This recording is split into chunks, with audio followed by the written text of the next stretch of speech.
Assalamualaikum and a perfect day to our beloved lecturer and our fellow classmates. Today our group will be presenting the topic of addressing poverty through the People Income Initiative, also known as IPR, for our ADS553, Strategic Management for the Public Sector. Our group's member consists of me, Shafina Desi, Miss Nur Amira Ishak, Miss Shahrifah Hakila, Miss Nadatul Amira, Miss Siti Shafika and Mr. Muhammad Farizwan.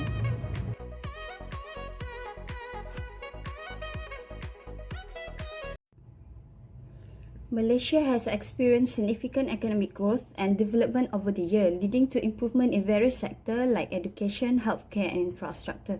However, poverty remains a persistent issue, particularly in rural areas and among indigenous communities.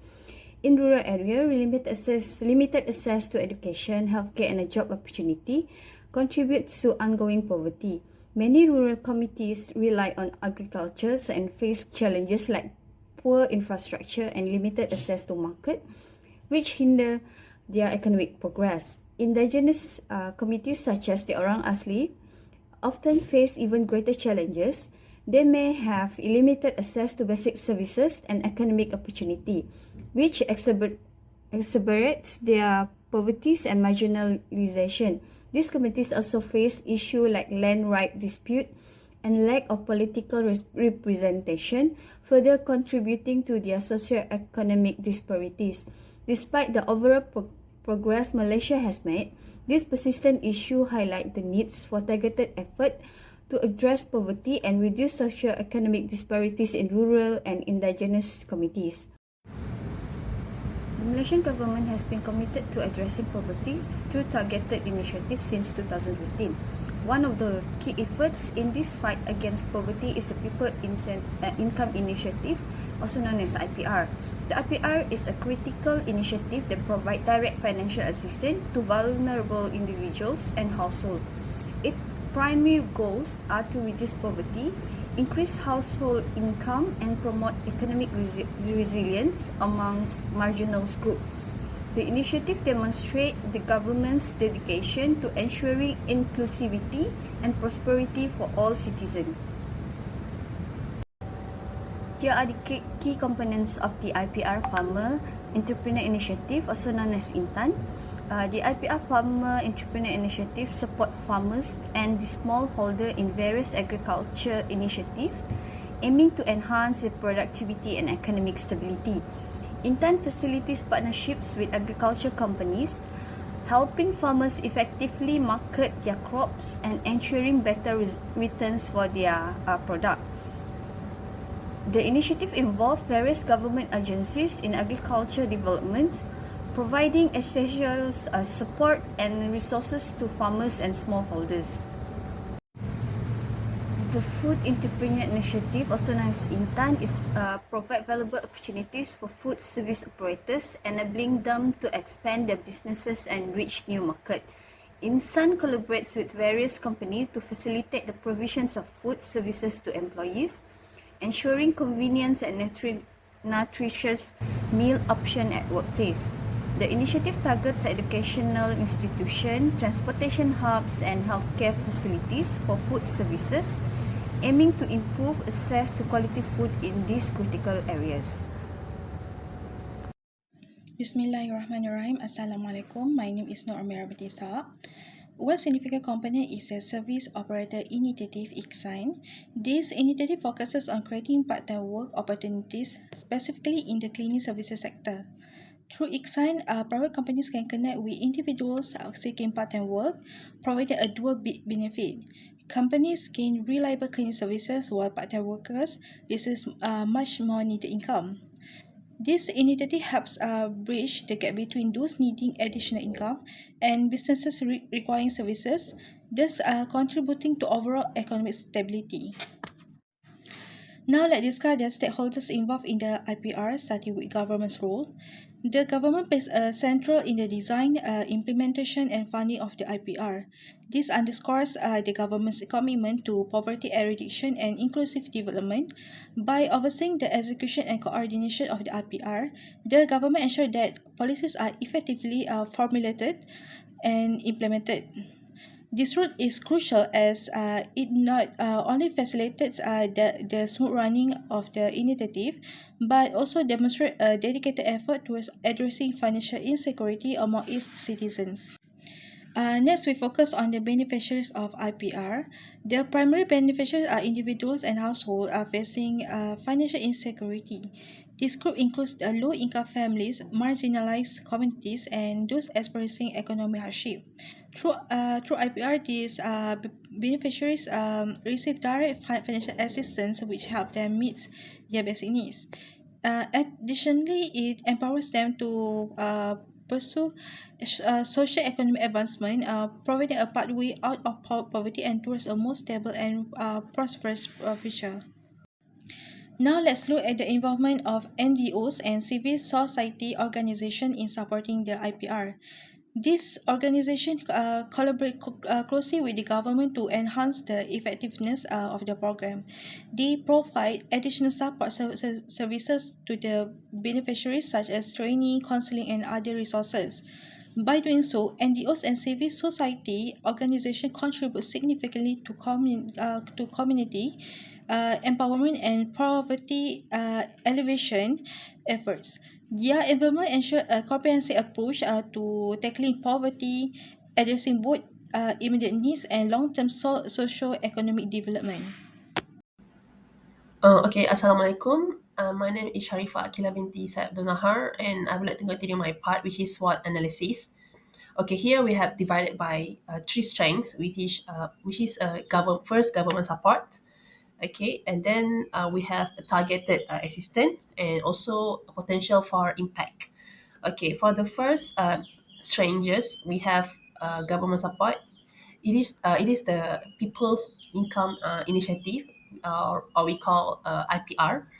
Um, it is benefits from a robust government backing, like certifying a firm commitment to poverty alleviation and inclusive development. Okay, this support translate into sufficient financial resources and essential infrastructure. It is also facilitating the smooth implementation of the initiative across various regions. And then second, a targeted assistant. Okay, IPR demonstrates a strategic focus on addressing the needs of vulnerable groups directly. Um, by targeting these groups, such as low-income families and marginalized communities, the initiative ensures that assistance is a channel to those who are most in need. This target approach enhance the efficiency and effectiveness of the program. Target assistance wants to maximizing its impact on poverty reductions. Okay, for the thirdly, we have a potential for impact. It is a direct financial assistance provided by the People's Income Initiative host. Significant potential for immediate positive effects on households experiencing financial insecurities. By alleviating immediate financial burdens, IPR helps alleviate poverty and promotes economic resilience among beneficiaries. Moreover, the ripple effects of this assistance contribute to broader socio-economic improvement within communities, fostering sustainable development in the long run. Okay, next, for the weaknesses, also have a three. We have divided by three. Okay, first we have administrative challenges. Okay, the People's Income Initiative, or IPR, may face complex administrative process, which could impede the timely delivery of assistance to beneficiaries. Okay, bureaucratic, heartless paperwork inefficiencies and coordination issues among implemented agencies may lead to delays in providing support to those in need. These administrative challenge can determine the effectiveness of the initiative and hinder its ability to address poverty promptly. Okay, second, sustainability concerns. Okay, there are concerns regarding the long-term sustainability of the program.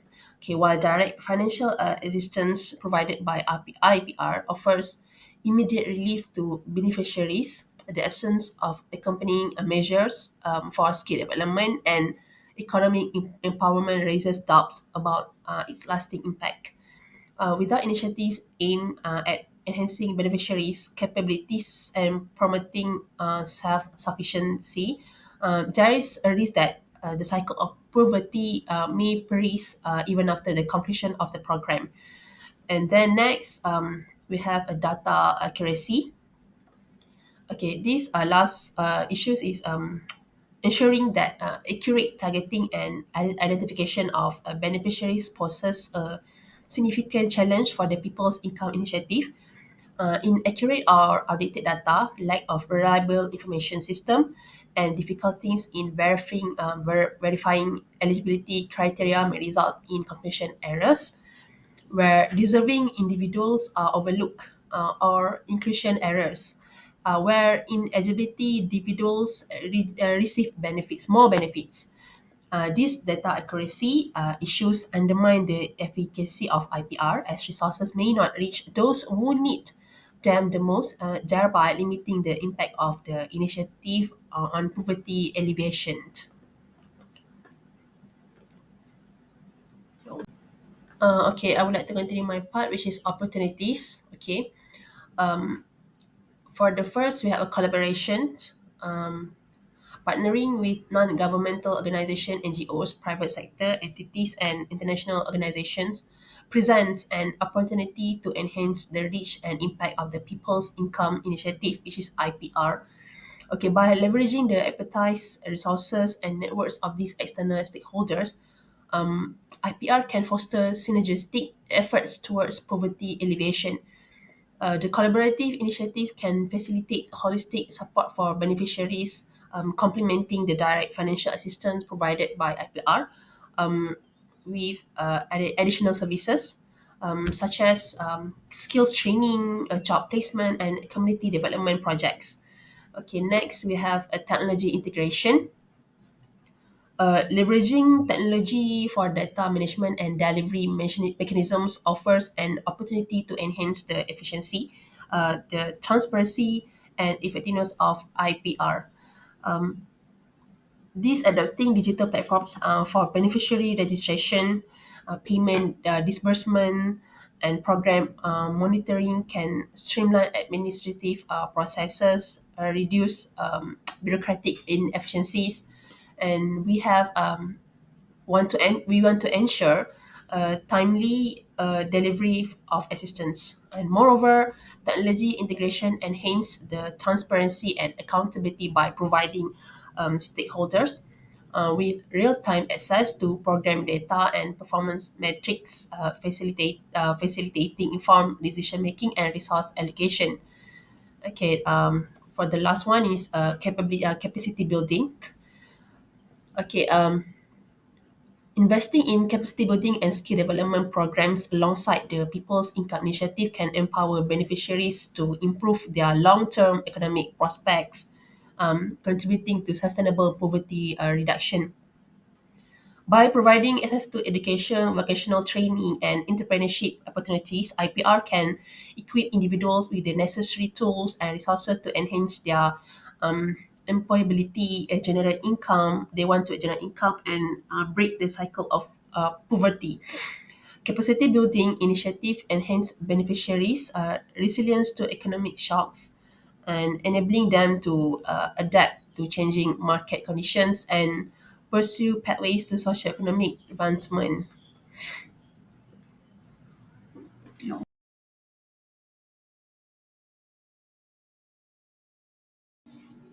Thank you, Akila, for your explanation about the SWOT. First of all, I would like to introduce my name. My name is Nadratul Amira. Today, I will continue about the explanation about the challenges. Okay, first is ensuring inclusivity in program. Okay, we should to identify and reach all eligible beneficiaries, particularly those in remote or marginalized areas, present a significant challenge for the people income initiative, or we call it as IPR. Limited access to infrastructure, lack of reliable data, and cultural barriers may hinder efforts to inclusively target vulnerable population. such as in East Malaysia, particularly in the rural area of Sabah and Sarawak. The terrain is rugged and many villages are only accessible by boat or on foot. Limited road infrastructure make it difficult for government officials to reach this area to collect data or provide services. This geography isolation impact in a communities lacking essential services such as healthcare and education and make it challenging to identify and register eligible beneficiaries for the IPR. Okay, I will continue for the second point of the challenge is ensuring sustainability of the initiative. Balancing immediate relief provided by IPR with long-term economic empowerment measure is essential to ensure sustained impact and poverty reduction. While direct financial assistance address immediate needs, it may not address the root cause of poverty or promote sustained socio-economic development. Such as example, during the COVID-19 pandemic, the Malaysian government provide Bantuan Prihatin Nasional, or we call it as BPN, a cash aid program to help low-income families cope with the economic downturn. This aid helped meet urgent needs but did not address long-term financial stability.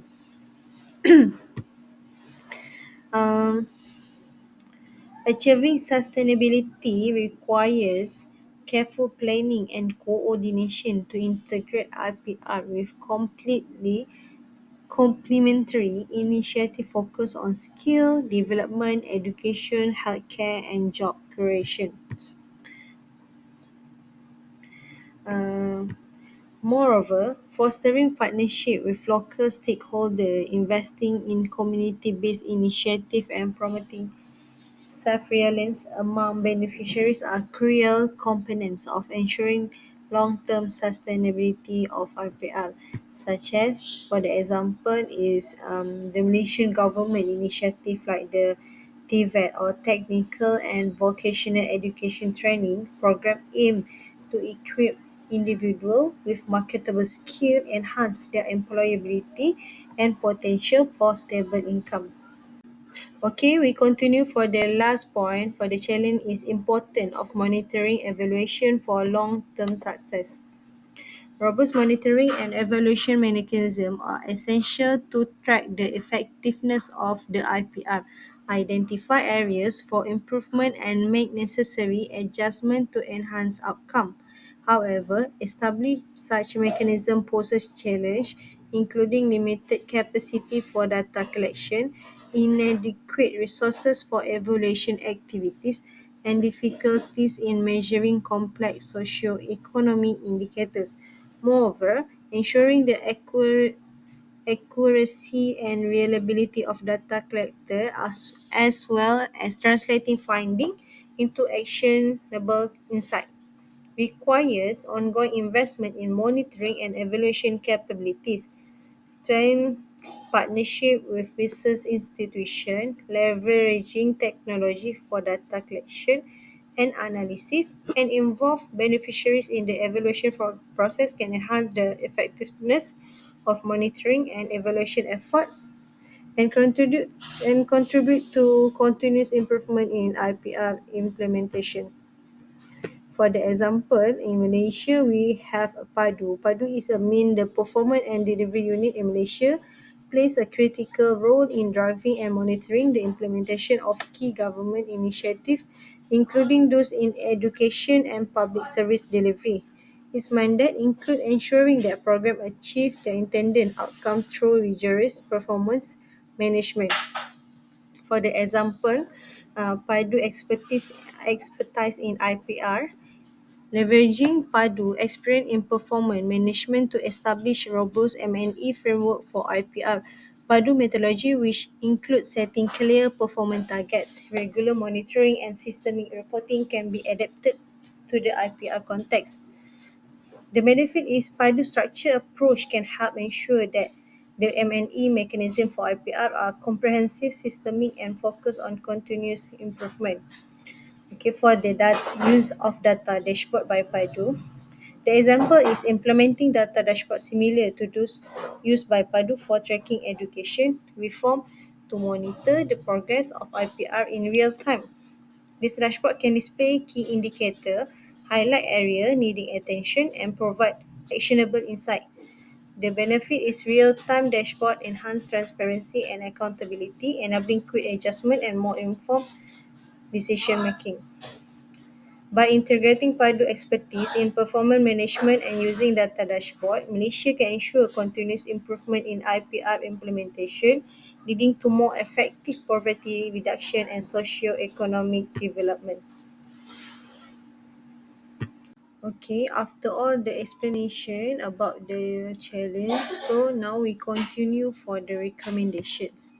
Okay, first is enhanced targeting mechanism. Invest in data-driven approach to identify and reach vulnerable group more accurately. Utilize advanced analytics. Such an example, implementing machine learning algorithm to analyze large data set from various sources such as national census, healthcare record, and education data. This algorithm can identify patterns and predict which households are most likely to be vulnerable. The benefit is advanced analytic can help uncover hidden correlation and provide insight that traditional method might misleading to more accurate targeting of assistance. Other than that is a geography information system or GIS. Using GIS to map area with high concentration of poverty and overlaying this with data on access to service like healthcare, education, and employment opportunities. For instance, mapping remote village in Sabah and Sarawak that lack basic infrastructure. So, benefit using this is GIS allows for a visual representation of data, making it easier to identify geographic areas that require urgent intervention to plan the logistics of reaching this area.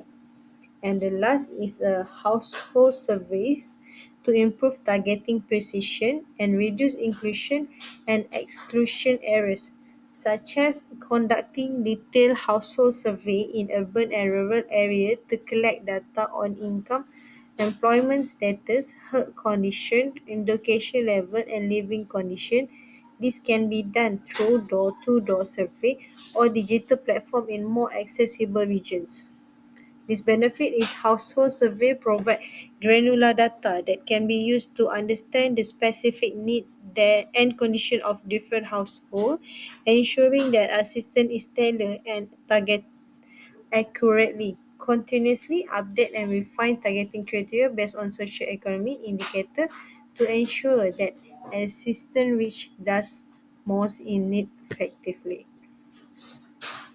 So that's all from me, and then we will continue for my other teammate. Thank you. Assalamualaikum, I am Siti Afiqah binti Muhammad Azhar. I will be explaining about the recommendations in order to address poverty through people's income initiatives. The first one, to promote financial literacy. To provide financial education and training programs to empower beneficiaries to make informed decisions and manage their resources effectively by offering workshops, seminars, and online resources on budgeting, saving, debt management, and financial planning tailored to the needs of different target groups. Foster partnerships with financial institutions, NGOs, and community organizations to deliver comprehensive financial literacy initiatives. Secondly, foster collaboration.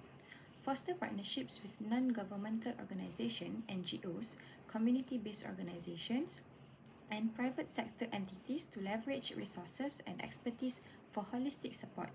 Collaborate on service delivery, capacity building initiatives, and community outreach efforts to enhance the reach and impact of the People's Income Initiative (IPR). Pool resources, share best practices, and coordinate activities to address overlapping needs and gaps in service provision effectively.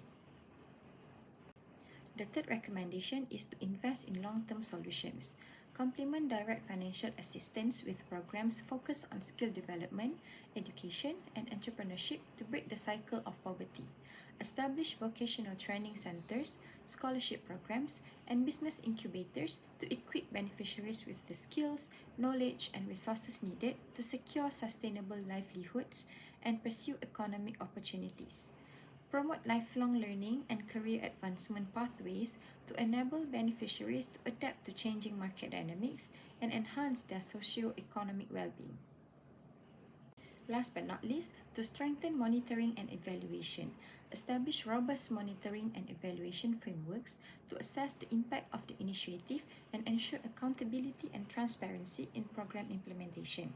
Define clear performance indicators, data collection methods, and reporting mechanisms to track progress towards program objectives and outcomes. Conduct regular evaluations to identify strengths, weaknesses, and areas for improvement, and use findings to inform decision-making, policy formulation, and resource allocation. Engage stakeholders, including beneficiaries, civil society organizations, and government agencies, in the monitoring and evaluation process to foster ownership, participation, and stakeholder buy-in. Assalamualaikum warahmatullahi wabarakatuh. My name is Muhammad Fadizwan. We'll be presenting about conclusion. So the first one is overview of poverty in Malaysia and the People's Income Initiative (IPR). So we have explored Malaysian ongoing struggle with poverty, particularly affecting rural and marginalized communities. The People's Income Initiative (IPR) provide direct financial assistance to alleviate economic hardship. This initiative underscores Malaysia's commitment to tackling poverty comprehensively and mark as proactive step towards improving the livelihood of its citizens. As Malaysia continue to develop and implement such initiative, the hope is to create sustainable solution that uplift the most vulnerable population and foster inclusive growth across the nation. The second one is SWOT analysis. For strength, government support and potential for impact, weaknesses, administrative challenges, long-term sustainability and data accuracy, opportunities, collaboration, technology integration and capacity building, threats, funding constraint, policy instability, and external shock.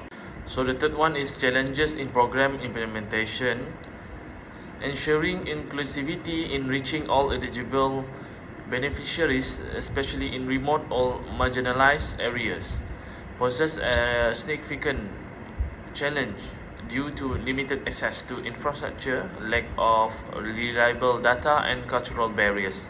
Second one is balancing immediate relief with long-term sustainability and economic empowerment. Importance of monitoring and evaluation for long-term success. The fourth one is recommendation for improvement. Enhance targeting mechanism for accurate identification of vulnerable groups. Promote financial literacy among beneficiaries for informed decision making. Foster collaboration with NGOs and private sector entities for holistic support. Invest in long-term solutions like skill development and education. Strengthen monitoring and evaluation framework for program effectiveness. By implementing this recommendation, Malaysia can enhance the effectiveness and impact of the People's Income Initiative, leading to sustainable poverty alleviation, economic improvement, and inclusive development for its citizens.